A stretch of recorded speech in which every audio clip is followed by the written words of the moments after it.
नीलेश बताइए क्या ट्रेड करने की सलाह देंगे आप? देखिए अभिषेक, 2 दिन पहले जब हम जुड़े थे तब हमने एफएमसीजी स्पेस का ज़िक्र किया था, काफ़ी प्रॉमिसिंग लग रहा था और वहाँ पे डाबर की हमने सलाह दी थी खरीदारी करने की, वहाँ पे टारगेट 575 के अचीव हुए हैं।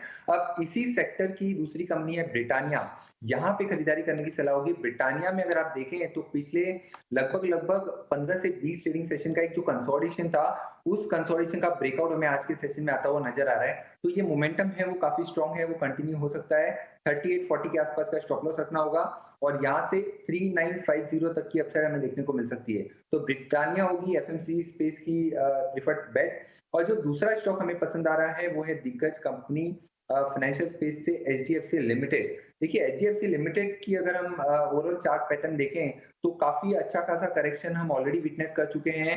अब यहाँ से अगर बाजार को ऊपरी स्तरों पर नए लेवल की ओर जाना है तो इन स्टॉक्स को आउट परफॉर्म करना होगा, सपोर्ट प्रोवाइड करना होगा, चाहे वो एचडीएफसी लिमिटेड हो या एचडीएफसी बैंक हो, चाहे वो एल&टी हो। तो ये कुछ एक काउंटर्स हैं जहां पे अभी भी काफी रिस्क एंड रिवॉर्ड काफी फेवरेबल है लॉन्ग साइड में पोजीशन बनाने के लिए। तो करंट लेवल पे एचडीएफसी लिमिटेड को खरीद के चल सकते हैं। 2255 का स्टॉप लॉस होगा, 2320 के शॉर्ट टर्म के टारगेट्स होंगे और थोड़ा सा पोजीशन लिहाज से देखें तो 2400 तक के लेवल यहाँ पे आते हुए हमें देखने को मिल सकते हैं, जो हो सकता है हमें नेक्स्ट सीरीज में देखने को मिले। तो डेफिनेटली एचडीएफसी लिमिटेड को as a positional bet as well as short term trading perspective से खरीद के चल सकते हैं। ठीक है, दो शेयरों में खरीदारी की सलाह है। आप ब्रिटानिया और इसके अलावा H D F C limited देखिए आज करीब 2% के आसपास की तेज़ी इसमें है। इसके अलावा H D F C bank में भी 2% के आसपास की तेज़ी है और ये दोनों ही स्टॉक आज देखिए निफ्टी बैंक में जो 500 अंकों के आसपास की रैली है उसके पीछे बड़ी वजह यही है और निफ्टी को भी कहीं ना कहीं इन्हीं से सपोर्ट मिल रहा है। अच्छे खासे प्रीमियम पर उन्होंने बायबैक अपना अनाउंस किया और आज शेयर जो है जो सुबह टंगा 7% की तेज़ी के साथ उसको मेंटेन कर रहा है। 212 रुपए के आसपास का भाव है।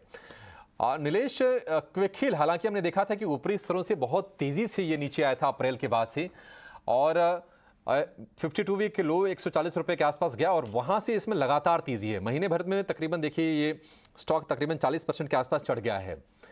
क्विक हील क्या लगता है कि ये तेज़ी जो आज की है ये सस्टेन करेगी या फिर अब थोड़ा सा सावधान हो जाना चाहिए कोई अगर नई एंट्री के बारे में सोच रहा हो तो? बिल्कुल सही कहा आपने अभिषेक। नई एंट्री तो फिलहाल डेफिनेटली नहीं करनी चाहिए। इस सप्ताह में ही देखें तो लगभग 27-28% का उछाल हम ऑलरेडी विटनेस कर चुके हैं। अब इन लेवल पर जो रिस्क एंड रिवॉर्ड है वो डेफिनेटली नॉट फेवरेबल है लॉन्ग साइड में। और कोई अगर ऑलरेडी इस पर्टिकुलर काउंटर को होल्ड कर रहा है तो यहाँ पे ट्रेडिंग स्टॉप लॉस का जरूर यूज करें। अब इसका जो ट्रेडिंग स्टॉप लॉस निकल के आ रहा है वो है 195 के आसपास, जो कि इसका 200 एक्सपोनेंशियल मूविंग एवरेज का सपोर्ट है और ऊपरी स्तरों पर जगह अभी भी बनी हुई है लगभग 240 तक की। तो एग्जिस्टिंग लॉन्ग के लिए यहाँ पे बने रहने की सलाह होगी। फ्रेश खरीदारी अगर करनी है तो 200 रुपए के आसपास अगर काउंटर फिसलता है तो वहां पे एक बार के लिए फ्रेश खरीदारी के बारे में सोचा जा सकता है। बट फिलहाल इन लेवलों पर कोई भी फ्रेश खरीदारी करना अवॉइड करना चाहिए। ठीक है, क्विक हील को अभी आप अवॉइड कीजिए, काफ़ी ज़्यादा ये चल चुका है शेयर, लेकिन हमारे